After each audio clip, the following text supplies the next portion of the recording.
Hello, Habit Mechanics. Dr. Jon Finn here. Hope you're having a fantastic week so far. Welcome back to the Habit Mechanic podcast. We're going to talk about the brain today and how it actually works, and really get into some of the reasons behind why we do lots of unhelpful things and often don't even notice those things that we're doing. Tell me to explore that today, and we're talking about chapter 11 of The Habit Mechanic. I'm joined by my friend and colleague, Andrew Whitelam. Andrew, how are you?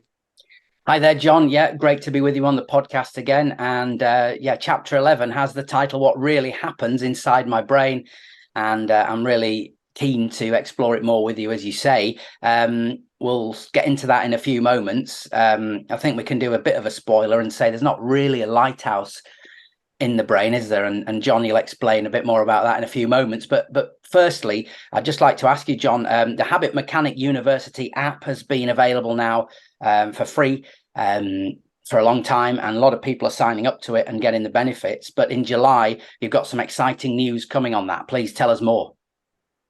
Yeah, so we're actually going to be launching some powerful new features in the app that make it really easy for people to build more new helpful habits. And by using those features, the value promise that we have is that you're going to be able to improve your happiness and performance by over 25% in 90 days. And the new tools you're going to be able to access include our habit mechanic assessment tools so that you can identify your personal and leadership destructive and super habits. So you're going to be able to use the tools that you see in the book, but actually store your data and analyze it so it's easier to monitor your habits. You're also going to be able to access our 30 plus award winning habit mechanic tools in the app so that you can destroy your destructive habits and start building new super habits. We're going to have live training and live masterclasses run by myself and colleagues to help you to improve your happiness, performance, and leadership. We're going to have change challenges, flexible change challenges to make it easier for you to supercharge your motivation and to keep fine tuning your super habits. There's going to be over 100 bite-sized audio lessons in the app to help you to reduce your stress, supercharge your focus, productivity, work-life balance. And we're also going to include other things like our school success program, so that if you're a parent, you can start to help your child embed these tools into their day-to-day, or if you're a teacher, you can use the same insights with your pupils. And there'll be much, much more. So we're going to add a much richer experience into the app that gives users their own personal dashboard, which is going to be called Your Toolkit, and also have lots more events, and just make it much easier for people that want to make positive change to get those 9 action factors working for them. And we're pretty sure that those features will be available from July. Well, that sounds fantastic. I've certainly downloaded Habit Mechanic University and use it to submit daily tea plans. That sounds absolutely amazing. What's going to be coming in July, and I can't wait for that.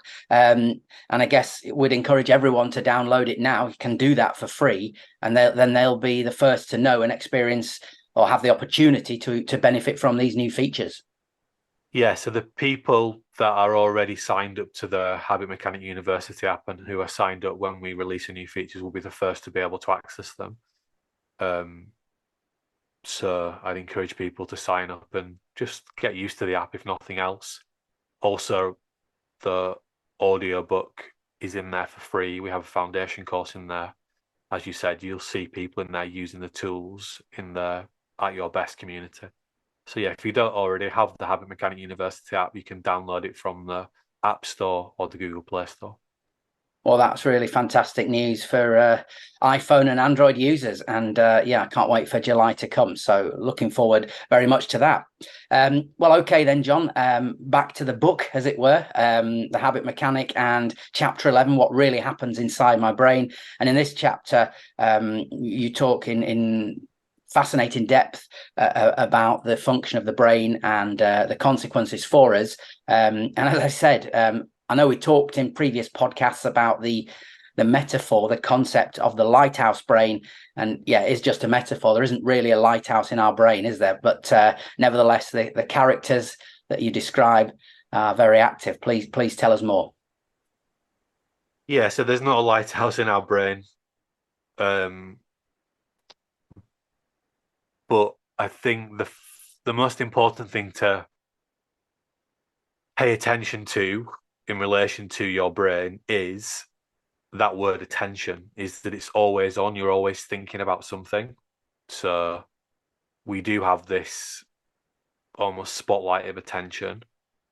And sometimes it's on things that are helping us to be at our best. Sometimes it's on things that are not helping us to be at our best. And we found that idea of a lighthouse metaphor is really helpful for people to understand that.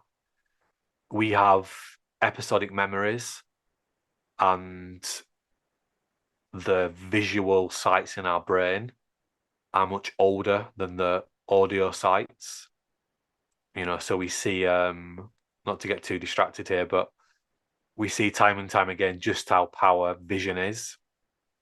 Um, so there's a great research experiment, for example, where a group of world-class wine tasters are given some red wine to review, and they all talk about the different characteristics of this red, etc., etc. And actually, it's not red wine; it's white wine. It's just been dyed. So this is how powerful our eyes are, and we see that time and time again through multiple experiments. So if we combine the power of vision with our episodic memories, that's why stories are so important for us, and that's why laced throughout the habit mechanic approach and the tougher minds approach are stories that make it easier to understand ourselves. But the stories are always based in really robust science. So in the chapter 10 podcast, we talked about the simplest way we introduce the brain, which is through the lighthouse model. In chapter 11, we go into a bit more detail about some of those mechanics that are actually driving our behavior, and talk a bit more about where the willpower character and the hue, or as we call the ape brain, actually resides within the physical architecture of the brain. Yeah, and most significantly, in the chapter, you talk in great detail about the consequences of these things, hue and horribly unhelpful emotions, hue and willpower or Wilhelmina power. So please do that for us now, if you would, Jon. What do they do? What are the consequences of these forces being active inside our brains, inside our minds? Yeah, so the dominant part of our brain is the limbic regions, and they are running most of what we're doing most of the time. So this automaticity that we talk about, this 98% to 100% of mindless thinking and doing, that is driven by the limbic regions of the brain. And that's where hue, horribly unhelpful emotions, lives. The the limbic regions of the brain are really focused on survival. And they've done a pretty good job because our species, Homo sapiens, have been around for over 300,000 years now. So those limbic regions are responsible for keeping us alive and keeping us on the planet. And there are lots of things the limbic regions are interested in, but I think the simplest way to understand them is through three key things. One is they're designed to help us to stay alive. So you can think of simple functions like automating breathing, automating your heart beating, those really basic things. You feel thirsty, so you drink something, you feel hungry, so you eat something. So you've got those basic life functions. You can also think of those in the context of avoiding physical violence threats. So we know well, people know about the fight or flight response. So this idea of which we'll talk more about when we talk about stress, but in a real practical example of that might be if you're walking down the road and there's we don't see many lions, tigers, and bears anymore. But if you're walking down the road and there's a group of people walking towards you and they'll look a little bit suspicious, a little bit dodgy, as we might say in the UK, then you might cross the road. If you hear a loud bang, it gets your attention. This is all driven by those alive centers in the limbic regions. Closely connected to that, the second thing that the limbic regions are interested in is how we're perceived by important people in our lives. So if we think about our ancestors, Homo sapiens, we are not the biggest, fastest animal on the planet. So when we were in our hunter-gatherer days where we didn't have houses to protect us, etc., we didn't live in such controlled communities where we could get rid of all the natural wildlife that might threaten us. We were very vulnerable, to bigger predators ultimately. And the reason that we've been so prosperous is because we are better at working intelligently in a team than any other animal. So being liked by other people has been really important for our survival. So if other important people like you, your survival chances go up. Also, if other people like you, you can pass your genes on. So being liked by other people, what we call social status, connected to social status, is really important. It's been really important for our survival.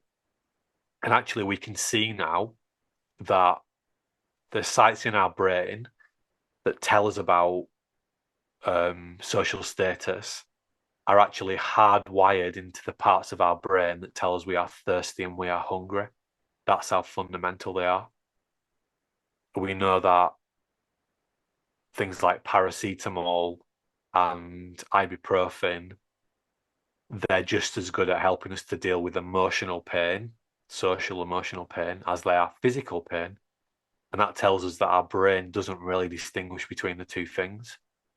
So being liked by other people, our social status is so key. And that's one of the key drivers why social media has got so big so quickly, because it allows people to tell a story about their lives to lots of other people.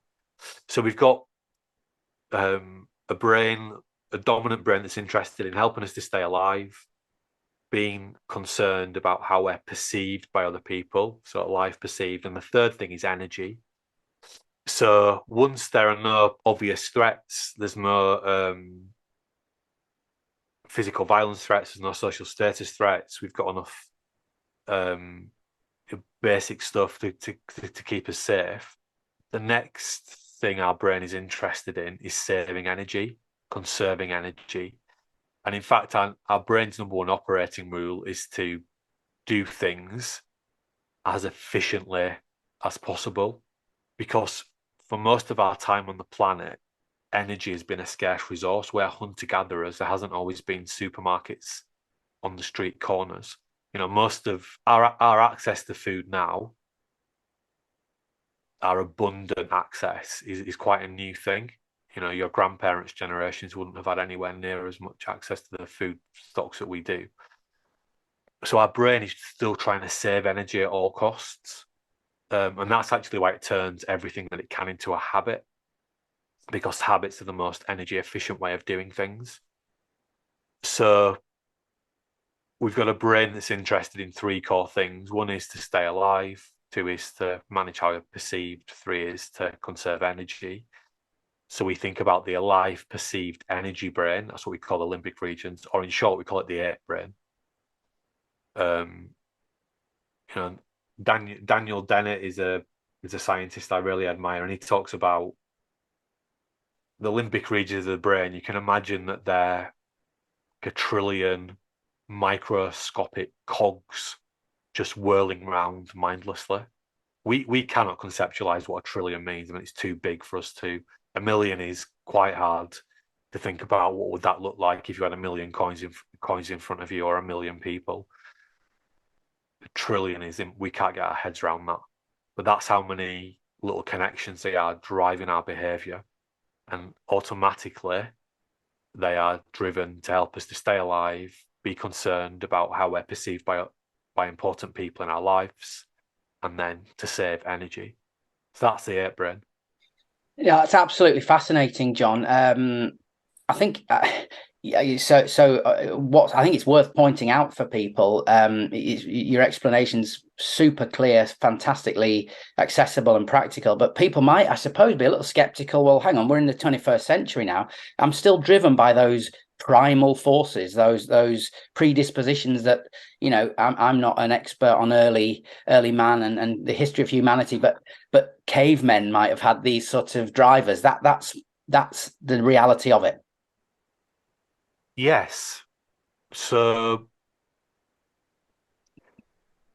evolution is a driver for survival. So evolution's about adapting so that you can survive. But we haven't had an existential threat to our species in the last 300,000 years. So we haven't had a need to radically change our biology. There hasn't been a natural selection process going on at the level of the limbic regions of the brain.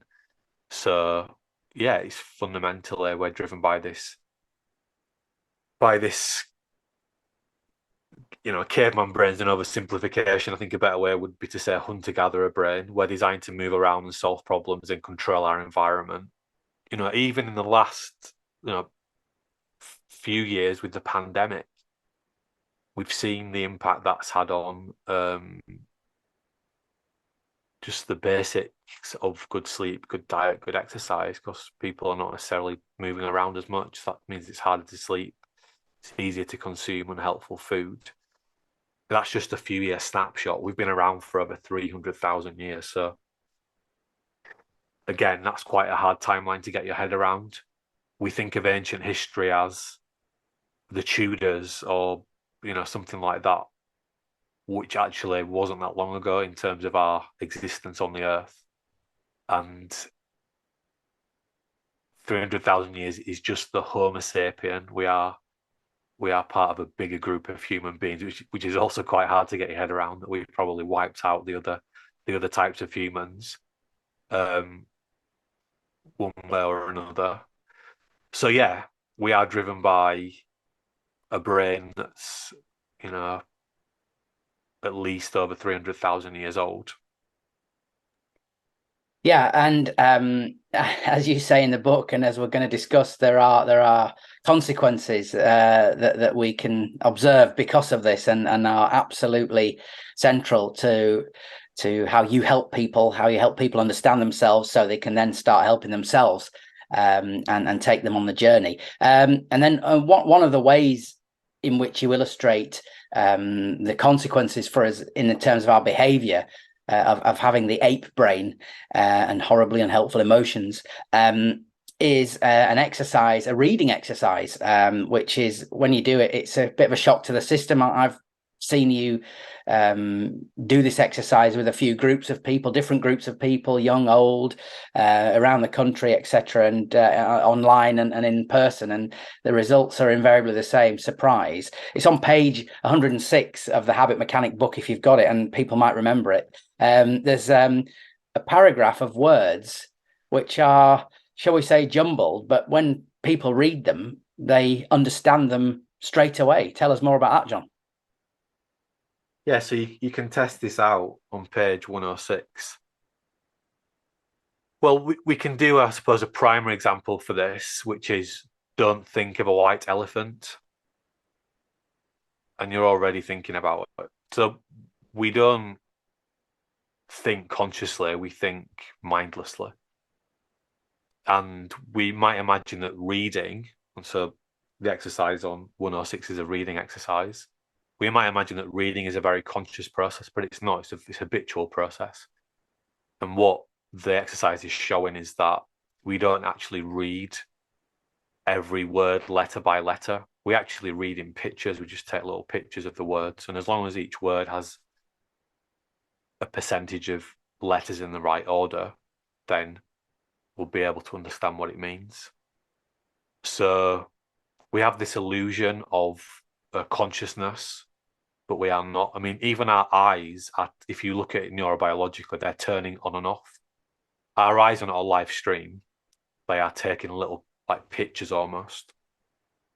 It looks like a live stream, but it's not.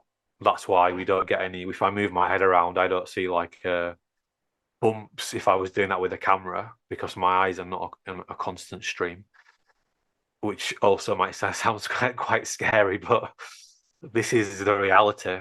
Consciousness is pretty much is an illusion.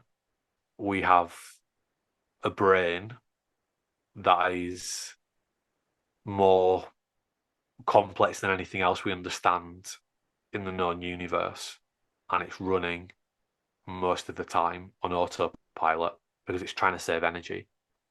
You know, and we've seen fantastic scientists dedicate their lives unpicking this because that's quite a new understanding just how unconscious we are. People like Daniel Kahneman, you may have read or tried to read Thinking Fast and Slow. People like George Lakoff, Daniel Dennett's work. So yeah, we are running on autopilot, and that's why you can make sense of jumbled words. You know, there's multiple iterations of those types of exercises you can do. Yeah, and I think that exercise is a fantastic illustration, and as I say, it really brings home to people if they're in any doubt about is their brain. They might say my brain doesn't work like that. Well, yes, it does, and that exercise really does illustrate that. We'll talk very shortly about the consequences in greater depth then of the consequences for us as people in our modern world about this hard wiring that we have, the way the brain works that we've just set out, and how really in again, I'll do a spoiler, we're not designed to be our best in the modern world we live in. We're going to talk in greater depth about that in a few moments. But Jon, I just wanted to pause and say, ask you something about the program. I know that you're getting a lot of inquiries about, and you're talking to people about the Certified Habit Mechanic Coaching Program. This is a great opportunity for people to really go in a different direction in their lives. You're offering people the opportunity to train to become a certified habit mechanic coach and help other people. And you're going to guide people to develop their own coaching program, as it were. That's an overview. Just give us a bit more, if you could, about this opportunity for people. Yeah, so we have very successfully now over the last 6 months been training up a really exciting group of people to become certified habit mechanic coaches. We've been helping them to create their own 90-day program so that they can have a really robust, I want to say, backbone to changing their clients' behavior or changing people's behavior within their organization. And we show them how to plug in the habit mechanic toolkit into how they can help the people that they want to help. So some people might want to improve people's stress with a 90-day program, how they manage stress. Others want to work on helping their clients to become better leaders. Others to be more productive and focused for better work-life balance. So yeah, that it's really, really exciting. And the range of people that we're working with has actually even amazed me because we're working with some of I mean, you could argue one of the organizations we're working with is probably the top performing organization in the world. And they got on the phone and said, we've read your book and we've recognized there's a lot we can learn from this. So we want to help you. We want you to train up some of our people. So it's been really amazing. But I suppose what we've what we now know is that you can make a really good living as a habit mechanic coach, and you can make easily over £100,000 a year working part time. No doubt about that, and we'll show you how to do that, and that's pounds, not dollars. So if you're listening in the US, that's, I don't know what that equates to, 130,000, I think, something like that. So people are looking for a different path, a different career. They're sick of the 9 to 5. They're sick of giving blood, sweat, and tears to an organization where they don't think they're always getting things back. So there's more people than ever that need habit mechanic support, and we can show you how to give that to them. And we'll show you how to do that by using our curriculum, but we'll show you how to tweak it for the needs of your clients. So you're going to be able to use the book and the app as the foundations, as the backbone to your program, and then you coach on top of that. So yeah, this is, our mission is to make it as easy as possible for people to be at their best. So training people to become certified habit mechanic coaches is a natural progression for us, and it's been super successful over the last 6 months. So we just opened up a few more places, but this is the last time that we're going to offer the price point that we're offering. But the price is increasing. So if you haven't been in touch already, I'd suggest getting in touch if you want to get the very best price point. Yeah, it sounds an amazing opportunity for people who are interested in becoming a coach. And as you say, more and more people are. And yeah, it's an important function in society. I think we were talking about artificial intelligence in at greater length on previous podcasts. And I remember one analyst had said that the job of coaching and supporting humans to humans, as it were, is going to become more and more relevant in our societies and communities as time goes on. So I think that's another great reason to look at this. And just to finally stress, this is an opportunity to work one-on-one with yourself to develop your own coaching program and learn directly from you. Yeah, right now it is. Yeah, that will be forever. But right now I'm working with everyone one-to-one. So yeah, it's a great opportunity to do that. And yeah, as you say, Andrew, AI won't be able to do this anytime soon in the sense of coaching people. Elements of the job you currently do, AI will be able to do lots of that stuff very soon. I mean, the rate of AI development is astounding, even the experts in the field. So what they were predicting 2 years ago would never be possible in modern history. They're now saying, wow, this is looking like it really is going to be possible.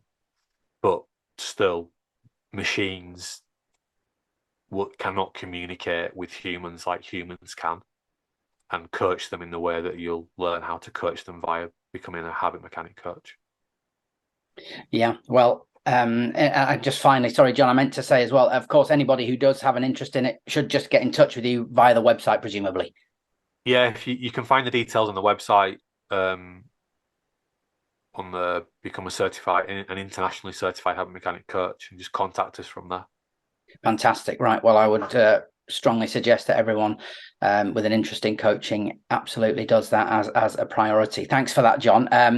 Let's delve back into chapter 11 then on the podcast. And we've talked previously about the ape brain, the alive perceived energy brain, and drilled down into that very, very in great and useful detail. And the takeaway, I think, that you stress in chapter 11 is that this means as humans in the society we live in, we're not designed to flourish necessarily, to be our best.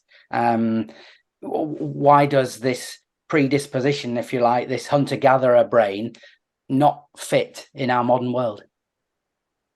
Well, it's designed for survival. We're designed to survive. We're designed to control our environment, not necessarily to be healthy and happy and at our best as it looks in the modern world. So if we just take the health component, for example, we have a world now where we don't need to, we're designed, for example, to walk about 12 miles a day. We don't even have to leave the house anymore. Some people, you might be working from home today, you don't have to actually leave the house, and some people won't. From a dietary perspective, I mean, there's actually a big BBC Panorama program on last week, or a big investigation coupled with maybe a couple of an investigative report from a big newspaper showing about the damaging impact of, in simple terms, ultra processed food.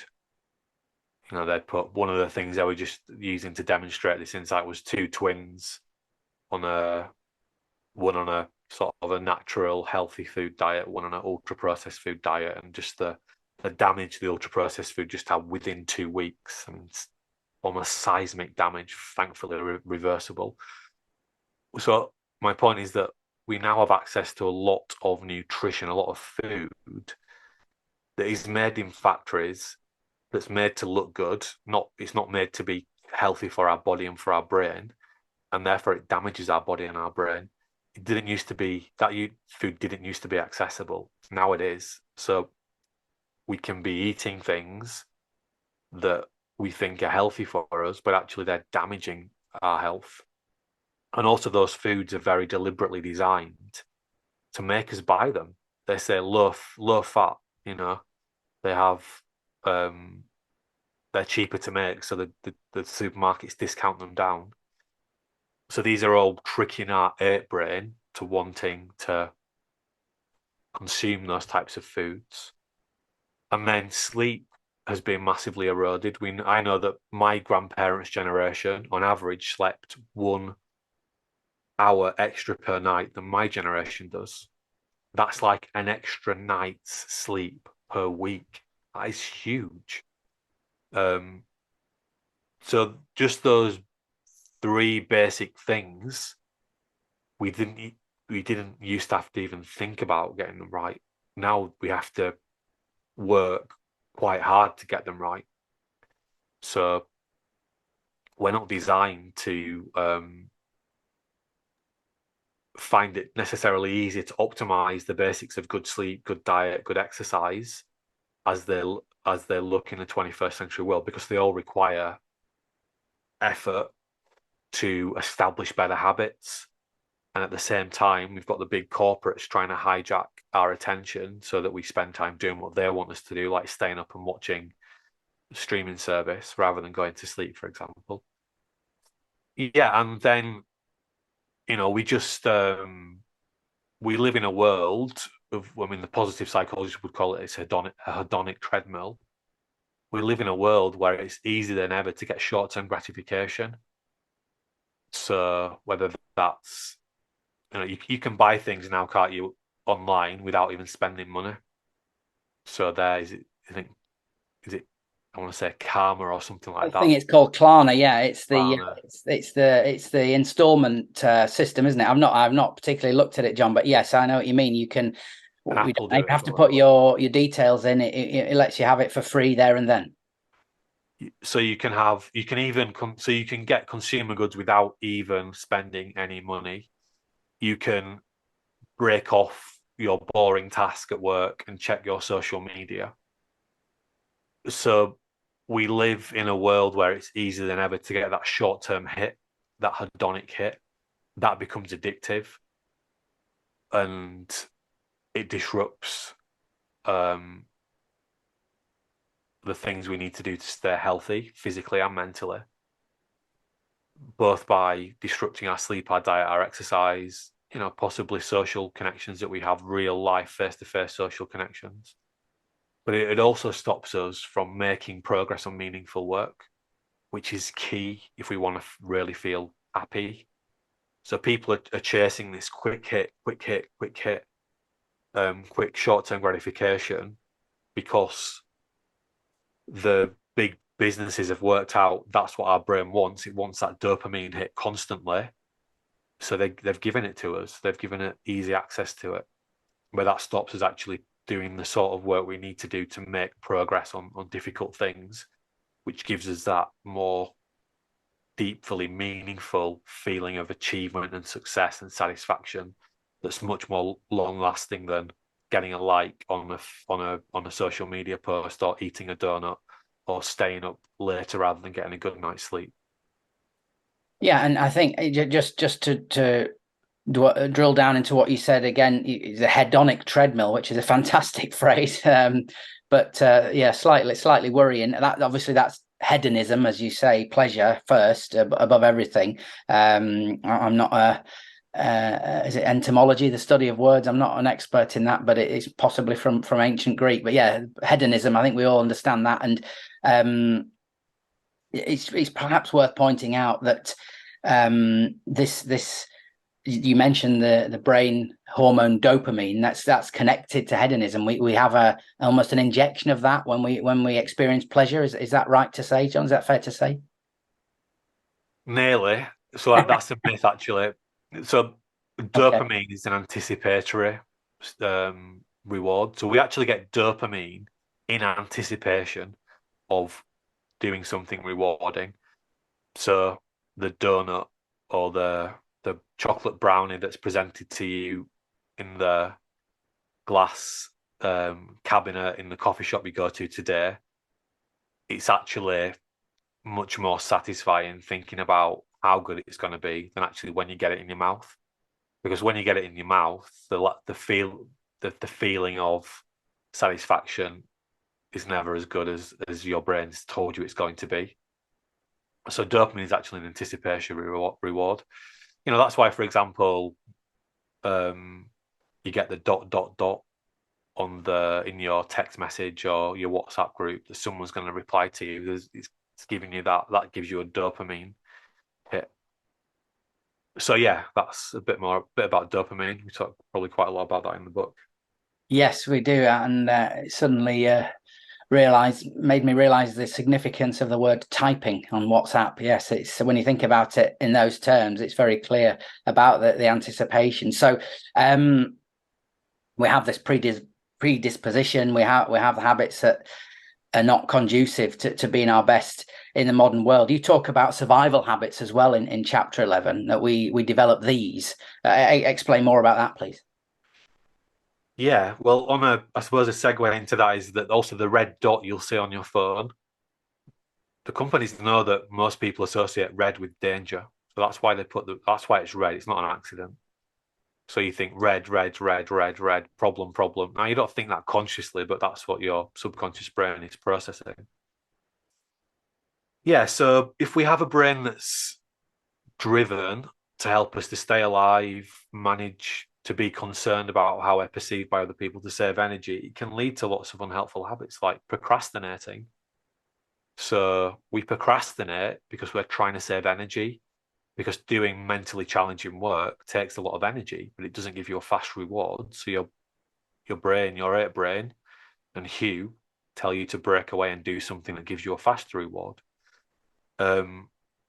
We get habitualized into telling ourselves a negative story about what other people think about us, why they don't like us, etc.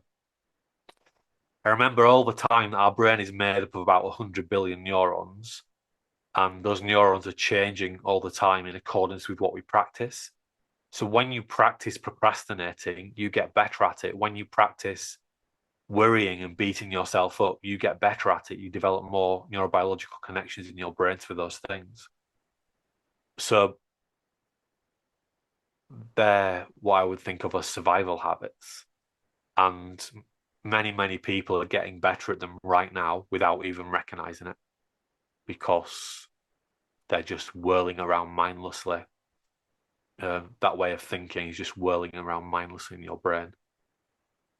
So it's really easy to get better at lots of unhelpful things. Yeah, I mean, on page 110 of the book in chapter 11, you have a list of survival habits, which I'm sure all of us recognize in ourselves, and perhaps feel some sort of guilt, I suppose, about experiencing them. But with this understanding that the habit mechanic gives us of how we work, it's easier to recognize this is innate. This is a predisposition we all have, and hopefully then that's the basis to, well, it is of course the basis on which to move forward from that. In that list, you've got jumping to conclusions, I think, listed, John. I think it's worth just talking about that again relates to this idea of threat and being ostracized from a social group, if you like. That we want to assess everyone and make sure there's no threat to us, and also think about our social status and jumping to conclusions, which is, I think, something, I mean, I certainly experience a great deal. I don't know if there's degrees of it, but it's something I experience a lot. And we touched on it when we talked about the reading exercise, how you just perceive something. So talk to us about that. Explain that specific example of a survival habit, if you would. Yeah. So I think it's probably quite a general idea, actually, but the thing you said, your example you gave, the most specific example, is one of the things that we would connect to jumping to conclusions. Our brain's trying to save energy, so it just takes shortcuts. So yeah, if you see someone that looks like you're more likely to like them and trust them than someone that doesn't look like you. You haven't spent any time with that person. It's just your brain making a shortcut. You might see an email from someone, see the odd keyword, and reply to that email without properly reading it, and your reply has nothing to do with the question you're being asked. So you've wasted some time, and you've wasted your own time, and you've wasted the other person's time. And that's another example. We might jump to conclusions about other people's behaviour, what their behaviour means, and we'll always, or more often than not, magnetize the threat in their actions. So we'll probably interpret it as more threatening than it possibly is. So they're doing that because they don't like me and they want me out of the business, rather than it might be they're doing that because they really care about me and they're trying to help me to be better. Our right brain's always going to go for or more likely than not, go for the threat, because that's what it's designed to do. So yeah, cognitive shortcuts, jumping to conclusions. I'm speaking at a diversity, equity, and inclusion conference later this week, and cognitive bias training is a huge part of that movement. I think there are some problems with cognitive bias training because it's a lot about knowing more and not actually helping people to build better habits. But you could probably also call that jump into conclusions training. And the things that it teaches is, I think, frameworks to make it kind of slow down the thinking process, I suppose, so that you can maybe come to better decisions.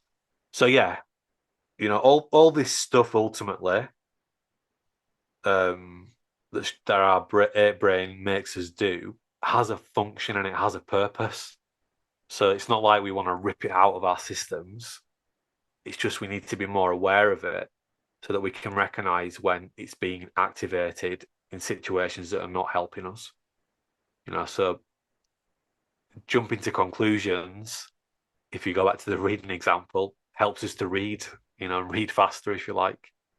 But if it's a really important document, which misreading it might have poor consequences, then maybe we don't just want to do the normal way you'd read it. I'd read it out loud or something, or whatever it is. Yeah. So that's a bit more on jumping to conclusions. Yeah, well, the logical follow on from that then is, of course, as you say and you hinted at, we need to recognize this, we need to understand it, and then we need to start working on ourselves and go beyond this potentially damaging state. You talk about survival habits.